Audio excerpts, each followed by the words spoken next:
News. Elvish Yadav ने अब कर दी एक नई कंट्रोवर्सी। एल्विश यादव के फैंस दे रहे हैं अशिता धवन को धमकी। अशिता धवन हो रही है ट्रोल एल्विश यादव के सोशल मीडिया पर। अशिता धवन को तो आप जानते ही हैं, बिग बॉस में आई रिंकू धवन की छोटी बहन। एल्विश यादव के फैंस ये क्या कर रहे हैं अशिता के साथ, दे रहे हैं खुलेआम डेथ थ्रेड्स। आइए मिलते हैं अशिता से और जानते हैं एल्विश के फैंस उन्हें कैसे धमकी दे रहे हैं। चीज का एक सही समय होता है, जो होता है वो अच्छे के लिए होता है, और वो 17 का खतरा में अगर आई है इस बार, तो मुझे लगता है कि वो उनकी पूरी कोशिश होगी टू अपनी पूरी पर्सनालिटी दिखाने अपनी ऑडियंस को कि वो एक्चुअली क्या है। और काफी लोगों को लग रहा होगा कि वो शायद स्लो खेल रही है या सोच समझ के खेल रही है। तो I think she is going to be an underdog, क्योंकि जहां जरूरत पड़ेगी वहां वो अपना स्टैंड लेंगी। This is what experience does to you, कि आपको पता होता है कहाँ बोलना है, क्या बोलना है, इसी को एक्सपीरियंस कहते हैं। तो I think she is doing pretty well. जब इतने सालों बाद वो ब्रेक ली थी, मतलब नहीं आ रही, सामने नहीं आ रही थी पर्दे के सामने, लेकिन जब उनको बिग बॉस से ऑफर आया तो आपका क्या रिएक्शन था और उनका क्या रिएक्शन था? तो मुझे तो बहुत लास्ट में पता चला कि वो जा रही है, क्योंकि उनका भी आई थिंक जाने के एक हफ्ता 8 दिन पहले ही शायद वो फाइनल हुई थी। And because she so honest कि उन्होंने मुझे बताया तक नहीं कि वो ये शो कर रही है, बिकॉज उनके कॉन्ट्रैक्ट में लिखा था कि किसी को बताना नहीं। तो इसलिए उन्होंने किसी को नहीं बताया। अनुभव सिंह बस्सी का शो है, किसी को मत बताना। उसको रिंकू दीदी ने लगता है बहुत सीरियसली ले लिया, और उन्होंने एक्चुअली किसी को नहीं बताया। So I reached out to her when I got to know. So from that मुझे सिर्फ इतना समझ में आया कि यार देखो कितनी ऑनेस्ट है बंदी। तो जो इंसान इतना ऑनेस्ट होता है उसके साथ लाइफ में कभी कुछ बुरा होगा नहीं, और बुरा होगा भी तो गॉड उसे और यूनिवर्स उसे इतनी स्ट्रेंथ देगा कि वो वहां से बाउंस बैक कर लेगा। And that's exactly what Rinku Didi is going to do when the time comes. वैसे तो अभी एक ही वीक हुआ है बिग बॉस शुरू हुए, लेकिन आपको ऐसा लग रहा है कि जो रियल लाइफ में है वो उधर भी वो प्रेजेंट कर रही है, या फिर कुछ चेंजेस हो रहा है उनमें बिग बॉस से लेकर? नहीं, आई थिंक वो कहीं ना कुछ भी, क्योंकि वो जाते जाते एक बोली थी कि अगर मैं जैसी हूँ वैसी रहूंगी, लेकिन अगर उधर की वजह से मुझे चेंज होना पड़ा तो मैं होंगी। यस। सो जितना मैंने अभी तक देखा है, मुझे नहीं लगता कि घर में किसी को भी देख के रिंकू दीदी या तो इनसिक्योर फील कर रही हैं, या उनको लग रहा है कि उनको अपनी गेम अप करनी पड़ेगी, या वो इन्फ्लुएंस हो रही है किसी के गेम प्ले से कि यार ये इतना कर रहा है मुझे भी करना चाहिए। No, she is not doing that. She is doing just what needs to be done. She is showcasing her experience, her endurance, her knowledge and her way of running the house. जो मैं देख रही हूँ वो involve हो रही है घर के कामों में। सिर्फ झगड़ा करने से ही बिग बॉस का विनर बन जाना या गेम में आगे जाना, this is not the only way. एक घर को खड़ा करने के लिए काफी पिलर्स होते हैं, और रिंकू दीदी एक बहुत स्ट्रॉन्ग पिलर है और आगे भी रहेंगी। ये लोगों को जब गेम और आगे जाएगी तब पता चलेगा। जैसे कि आपने पिलर की बात की, तो आपको क्या लग रहा है कि अब तक इस वीक में रिंकू दीदी का कौन पिलर बन रहा है, कौन उन्हें सपोर्ट कर रहा है, या फिर कौन उनके कॉम्पिटिटर्स है? देखो, कॉम्पिटिटर्स तो सब है, जो उनके सपोर्टर्स है ना इस वक्त, वो भी उनके कॉम्पिटिटर्स ही है इवेंचुअली। बट क्या हो रहा है ना, जब लाइक माइंडेड लोग एक साथ मिलते हैं और एक दूसरे को सपोर्ट करते हैं ना, तब उनको गेम की ट्रू स्पिरिट पता होती है। तो अगर वो आज रिंकू दीदी को सपोर्ट कर रहे हैं, तो कल अगर जरूरत पड़े तो वो नॉमिनेट करने से भी पीछे नहीं हटेंगे, because that's the way you play the game. लेकिन अब अगर देखा जाए फिलहाल तो दिमाग के रूम में जो है, जितने भी कंटेस्टेंट्स हैं वो सारे रिंकू दीदी के फेवर में है। और अगर सेव करने की अपॉर्चुनिटी भी अभी आई थी लास्ट टास्क में, नॉमिनेशंस में, तो सबने रिंकू दीदी का नाम लिया था। तो मुझे ऐसे लगा वाओ यार, लोग लड़ झगड़ के या रिश्ते बना के अपने आप को शायद सेव कर रहे हैं, या उनके रिश्ते जो बन रहे हैं वो लोग उन्हें सेव कर रहे हैं। रिंकू दीदी सोलो खेल रही है। She is just lending her shoulder, her experience and her opinions to people when they ask you. और ये बहुत अच्छा साइन था कि she is gained support, that the whole team wanted to save her, the whole room of दिमाग wanted to save her. Apart from Rinku Didi, आपका कौन और फेवरेट कंटेस्टेंट?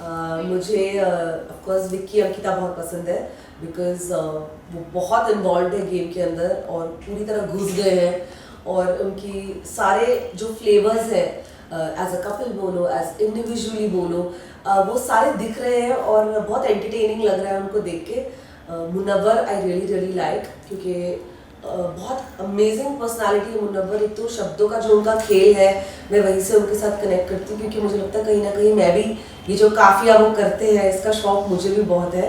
तो मज़ा आ रहा है उनको देख के बहुत।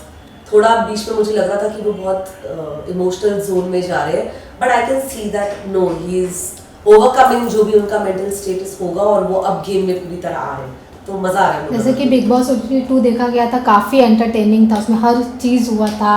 एज़ कम्पेयर टू OTT 2 आपको ऐसा लग रहा है कि इधर भी एंटरटेन होगा वैसा जैसा हुआ था पहले? ऑफ कोर्स, एक तो मुझे लगता है किसी भी दो चीज़ के अंदर जो ये हम ना चाहते हुए भी जो हम कंपैरिजन करते हैं ना, वो हमें नहीं करनी चाहिए, because we have to take every project as a different flavour, क्योंकि लोग अलग हैं। अगर सेम चीज़ आप देखोगे तो आपको कोई मज़ा नहीं आएगा। आपको खुद, अब अभिषेक को हम देख रहे हैं तो हमको यही लग रहा है ना कि वो देखा दिखाया रटा रटाया कर रहा है। तो हमको भी वो दिखता है वो।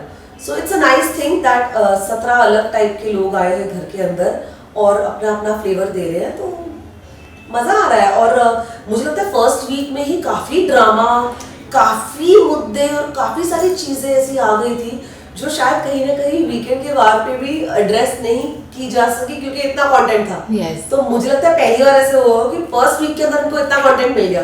तो ये कहीं भी स्लो नहीं जा रहा season 17, and people will grow on you, these contestants will grow on you, because सबके रियल साइड्स अब दिख रहे हैं। जो पहले 2-3 दिन में शांत भी थे, तो वो अभी भी आ रहे हैं सामने।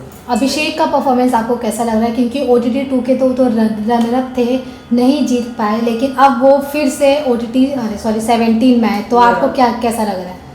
आई थिंक अभिषेक को थोड़ा और लेटर ऑन आना चाहिए था इस गेम में। He was not ready for this, because वो अपना, उनका कोई बैलेंस ही नहीं है। हैंड फुट माउथ कोऑर्डिनेशन होता है ना, तो कहीं ना कहीं मुझे लगता है कुछ उनका है ही नहीं। दिल दिमाग दम सब फैल के बिखर के आ रहा है बाहर, और कुछ भी ऐसा नहीं लग रहा कि उनके अंदर थोड़ा भी संयम है for anything. He is losing his cool on everything. So क्या टेस्टोस्टेरोन लेवल्स लगता है बहुत हाई हो गए उनके, तो या तो उनको मेडिटेट करना चाहिए, वर्कआउट नहीं करना चाहिए, because it's not working for him, because he is going way out of line and very aggressive even towards Isha. मुझे भी देख के कई बार डर लगता है कि ठीक है, ताली दो हाथ से नहीं बजती, कुछ ना कुछ हो रहा होगा जिस वजह से दोनों के बीच में इतनी फ्रिक्शन आ रही है, but he is very aggressive. यार ऐसा कह सकते हैं कि OTT 2 में वो थोड़े ठीक शांत थे, तो 17 में मैंने उनको देखा ही नहीं। मुझे I don't remember। मेरे लिए Abhishek is a new face in season 17। हालांकि मैंने सब बिग बॉस देखे, लेकिन फिर भी आई एम सरप्राइज कि मुझे नहीं आए थे क्या ये बिग बॉस OTT में थे, है ना? Sorry, but keeping that aside, I don't know that part of him, but here also जितने अग्रेसिव वो है उसकी ज़रूरत ही नहीं है, और उनके लिए अच्छा नहीं होगा, यू नो, बिकॉज इतने अग्रेशन के साथ कोई भी आपके साथ काम नहीं करना चाहेगा।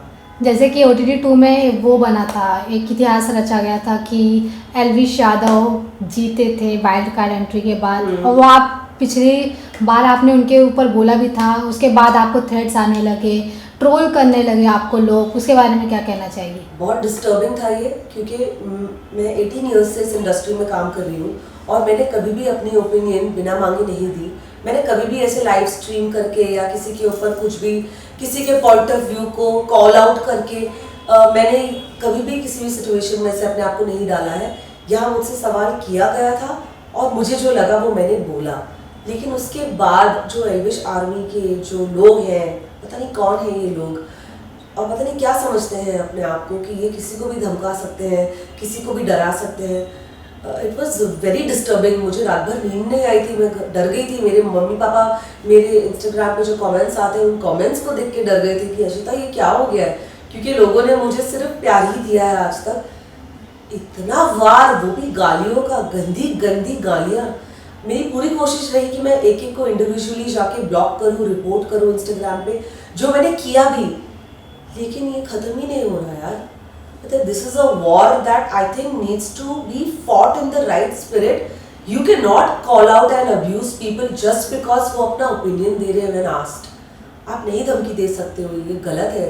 So मुझे लगता है इसके लिए स्टैंड लेना, इसके लिए आवाज़ उठाना, ज़रूरत पड़े तो कंप्लेन भी फाइल करना बहुत इम्पॉर्टेंट है। And again you are asking me, so I am telling you that this was very disturbing for me. आप अब तक किसी के ऊपर ऐसे केस फाइल नहीं किया है ना, और पुलिस जाकर कि ऐसे मुझे डेथ थ्रेट्स आ रहे हैं ना? नहीं अभी तक नहीं, मुझे I don't know, this is very new to me. Yes. तो मुझे भी बहुत घबराहट हो रही है कि इसके साथ कैसे डील किया जाए।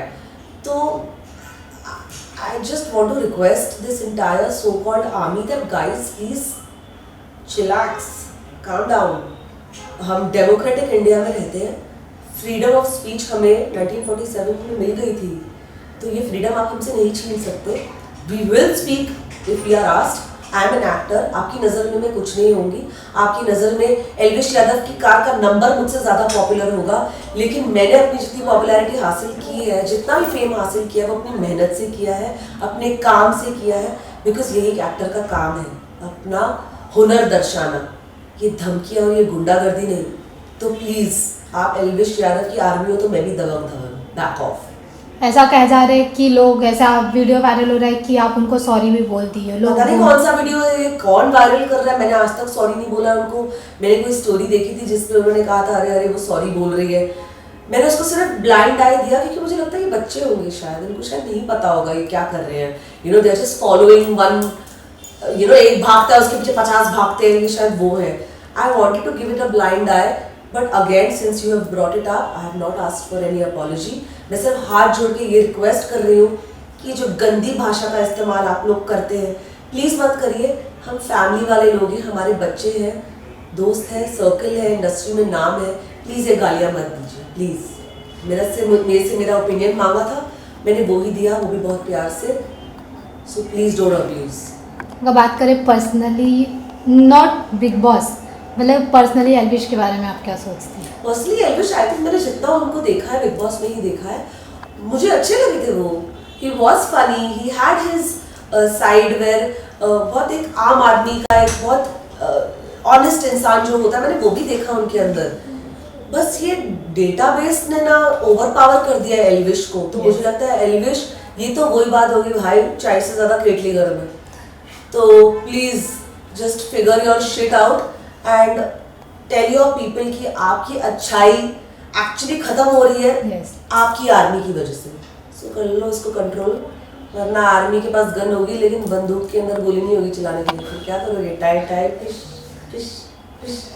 और लास्ट मैसेज रिंकू दीदी के फैंस के लिए, क्योंकि आपके थ्रू उनको मैसेज मिलने वाला है। यस, रिंकू दीदी के सारे फैंस को मैं ये बोलना चाहूँगी that she is actually like I call myself Dabang Dhawan, तो वो दबंगी कहीं उन्हीं से सीखी है मैंने।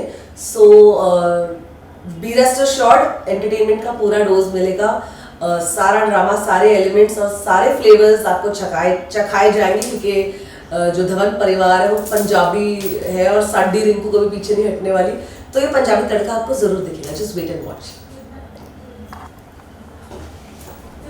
आप जब इतना बवाल मचा रहे तो रिंकू दीदी कितना मचाएगी? मैं कहाँ बवाल मचा रही हूँ यार, मैं तो दिल से बोल रही हूँ जो बोल रही हूँ ना। बोलने का Thank you for watching Bollywood Strips.